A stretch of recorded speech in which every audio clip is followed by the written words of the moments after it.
vəsiyyətimi edirəm. Mənim əzizlərimdən, istər ailə üzvlərimdən, istərsə də mənə yaxın media rəhbərlərindən xəbər tutsanız ki, Qabili vurublar. Dəxli yoxdur, yaralanıb, dəxli yoxdur, ölüb. Qabili vurublar. Kəlməsi eşidən kimi axşam hamılıqdan meydanlara çıxmasanız, rayonlar çıxır icra hakimiyyətlərinin qabağına, şəhərlər çıxır icra hakimiyyətlərinin qabağına, Bakıda birbaşa azadlıq meydanının qabağına.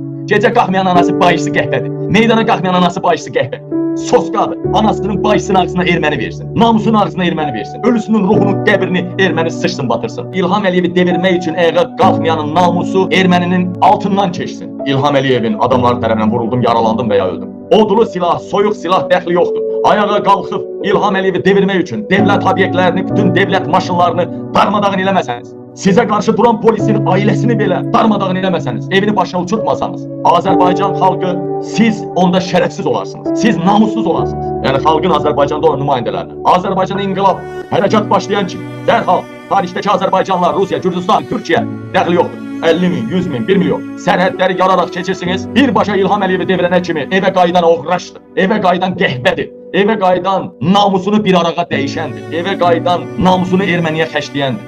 Dedim, söyüş qoydum xalqa. Qabil namus söhbət elədi. İlham Əliyevi devirmək namus məsələsidir. Mənim ölümümdən ya yaralanmağımdan xalq faydalanmalıdır. İlham Əliyev məni vursa bir qəhbənin balası deməsin ki, mənim kimlənsə düşmənçiliyim var idi. Mənim İlham Əliyevdən başqa heç kimlə düşmənçiliyim yoxdur. İlham Əliyev orada olmasa nə bu killerlər olar, nə o nazirlər olar. Mənim bir dənə düşmənim İlham Əliyevdir. Bu sistemin başında duran odur. Bir şüarım da var ki, inqilab zamanı əlində güc və vasitələrlə xalqın tərəfinə keçən məmur kim olur olsun bağışlanacaq.